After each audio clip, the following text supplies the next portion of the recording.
Greg Gumbel has joined us in Madison, Wisconsin at halftime. Baseball pennant race update, NFL news and notes, including an update on the Jim Kelly injury. And the newest on the run and shoot.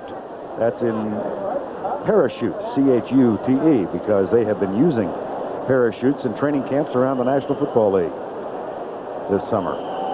That's why good guys are getting to be so fast in this league, they got to have a parachute on their back to slow them down. To slow down the fast guys, put everyone on the same level, make everyone like a big old offensive lumbering lineman. Second down, Kenneth Davis, big hole. Even bigger by the effort of Kenneth Davis. First down and goal at the 1. I'll tell you, that is either great running or poor tackling or the combination of both. And I think Kenneth Davis made the Green Bay Packers tackle poorly because of some of the moves that he makes. This is really, first of all, he gets the ball, then he makes a move right there in the hole. Now that lets him slash. Now look at that move. Boom, he puts one guy down, cuts back in there, drops another guy, makes a third move, drops a guy there, and then they finally tackle him just before he gets to the goal line. But that was about 4 moves in there that dropped 4 Packers.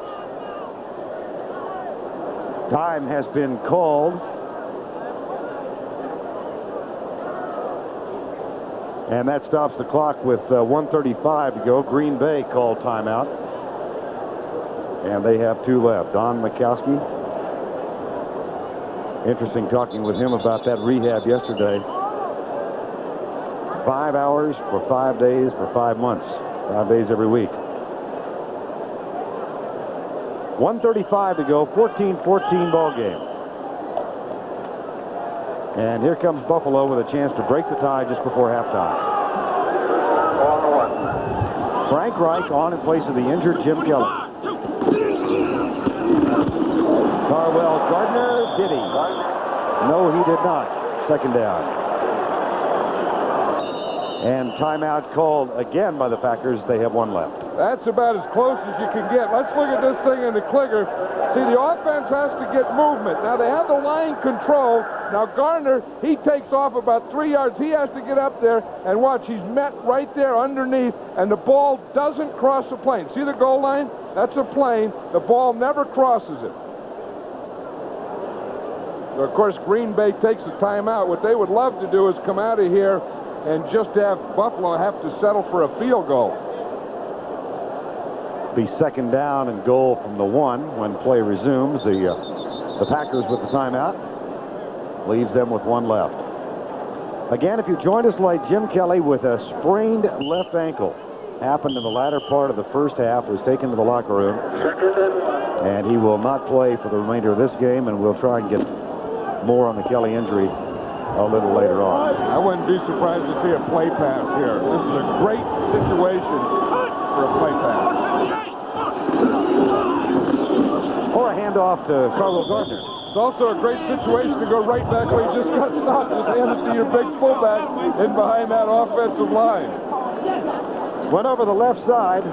Joe Stasiak, number 79, and Craig Hendrickson, number 71, with the blocks.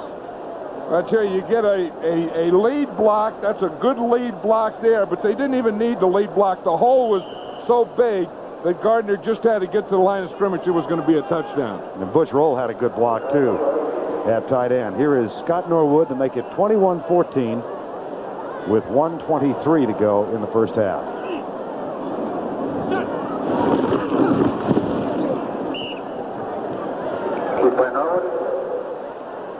Now, of course, Green Bay would like to have that kickoff return play that they just put in their book for this year. That one where you kick off and run it back 89 yards. And then get even at halftime. I'll guarantee you that special teams side over there in Buffalo is talking about that. You know, the last time you guys let a guy score a touchdown. Now, these are the guys that are on these kickoff coverage teams. These are the guys that are on what they call the bubble. And these guys, they run down too many times, and they let too many guys run right through them. They aren't going to be eating that meal there on Tuesday afternoon. The boys have good time. John, is the cut from 80 to 60 all that difficult for a coaching staff?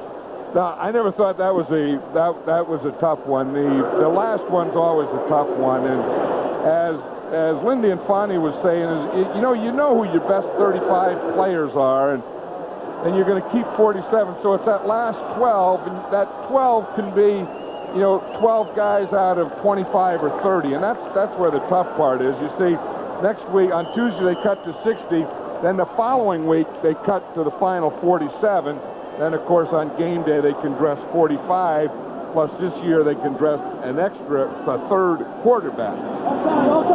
Nitmo will kick off. And that will be taken at the goal line by Vince Workman.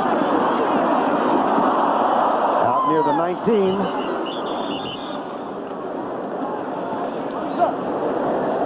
A 19-yard return, and the Bills' defense comes on the field. There's David Bavaro, number 52, brother of Mark Bavaro, who, of course, is no longer a member of the New York Giants. David played for Phoenix last year. He's a Plan B acquisition of Buffalo, and what a funny thing it was before the game to see David Bavaro of the Bills talking with Billy Ard of the Green Bay Packers, because the names Bavaro and Ard, of course, synonymous with the Giants for so many years. Ard is now a member of the Packers, having come to Green Bay in Plan B. Left side, caught by Sikahema. That's the thing that Sikahema was talking about, that he's not just a return guy, and it looks like, in just watching the Green Bay Packers practice, that they're going to use him in this situation, kind of as a third down running back pass receiver. So I think, he made the team with the kickoff, but I had the feeling, just watching practice, that he had made the team even before today's game. Well, we asked Lindy and Fonnie about big surprises in camp, and his was the first name you mentioned. Here's Keel being chased. That's going to be a flag. And they'll tack on yardage for the penalty. A 5-yard gain, but either Wren or Hansen got rambunctious. I think it was Darrell Wren. I think it's number 39. See, it's right there. He's gone out of bounds. The play's over. You can see that big stripe.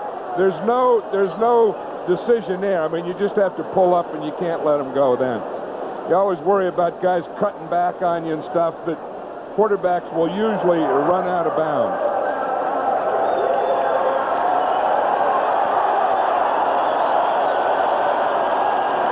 There it is from the end zone. Clear penalty on Darrell Wren. There's some other guys that got hit after that. Yeah. It looked like a coach and a couple of players there in the sidelines. A headset went flying. Oh, Phil Hansen, the rookie, got Matt Brock.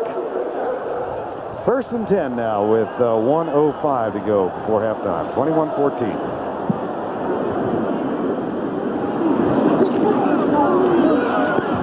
Slant pattern. Whoa, that almost went for a bunch. Charles Wilson and James Williams makes the tackle. Hey, if Williams doesn't make that kind of tackle, that was a touchdown, because there was no one else behind him. From the 41, four-man rush. Sikahema out of bounds, stops the clock at the 36.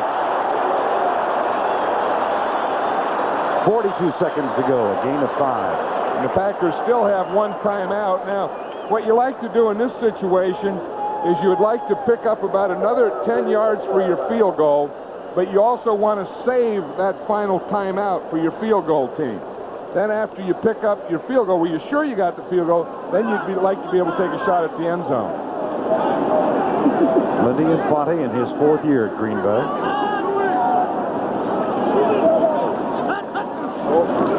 Blitz coming. Keel reads it. Sterling Sharp. Stiff arm. Down at the 4. The clock is still running. Will they use the timeout? Yes, they will. Sterling Sharp. Yeah, they have a term. It's called RAC. And it's run after the catch. And this is what this guy does well. See, he'll always catch the ball and cut back the way you don't expect him to cut. That time they expected him to go inside, he went outside. You expect him to go outside, he'll come inside.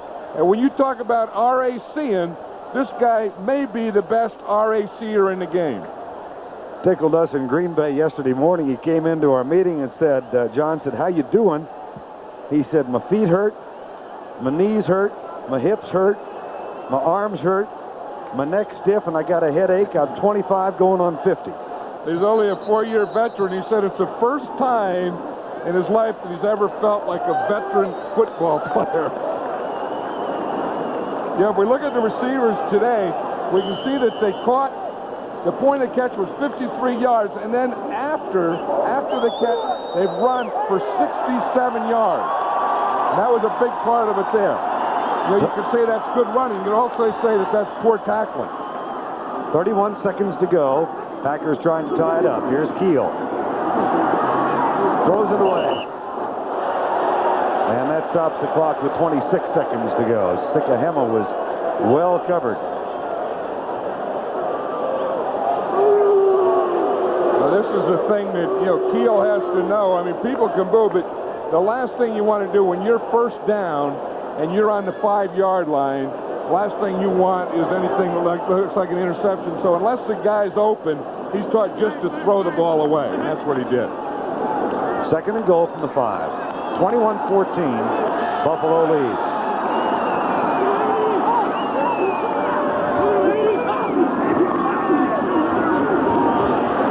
Touchdown by Sikahema.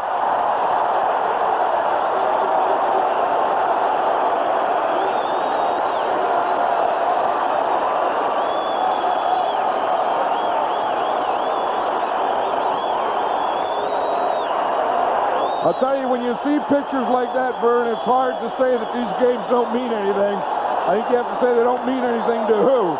To this guy, this game means a heck of a lot. Well, a half an hour ago, his wife and kids started packing. I think they may be on the way to the airport. 3 catches for 22 yards and a touchdown, and a kickoff return of 89 and a touchdown.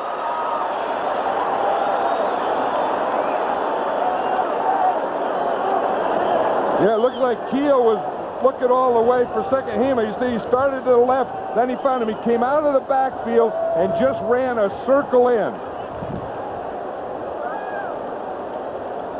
Well, next Saturday night, we invite you to join us for our final preseason game. These same Buffalo Bills take on the defending NFC Central Division champion Chicago Bears from Soldier Field in Chicago. That's next Saturday night at 9 Eastern time, and we all hope we'll be able to see Jim Kelly playing in that game. I just don't know. I would doubt that we'll see Jim Kelly playing in that game next week, one way or another. I think that, you know, if the ankle is coming along, they're going to feel so good about it, they're not going to chance it. And of course, if it's not, he wouldn't play anyway. But there's a guy who's going to be playing next week, and I think the whole season for this team. He's a pleasant guy, you know. I mean, he's a fun guy. He enjoys playing football. He enjoys life. He's thinking about what he wants to get in television. He did that piece we showed. He did that for the Lindy and Fonte show, and he wants not only a regular job on a team, but he'd like a regular television job here too. Luiso with a kickoff. There's another good one for the free agent from UCLA. Vernon Turner out near the 20-yard line. 21-yard return with 18 seconds to go. I think that was a heck of a drive by the Packers, going the distance with Blair Keel at quarterback. They had the early drive with Mikowski, and I think that's one thing the Packers have to feel good about is their offense. I know that the Buffalo Bills coming into this game felt great about their offense, but they were worried about their defense, not because they don't have a good defense, but because they've had so many injuries there, especially in their defensive line. Buffalo will run out the clock to end the half. Well, it has been an entertaining first half of play. Marred by the injury to Jim Kelly, the ankle sprain, his left ankle late in the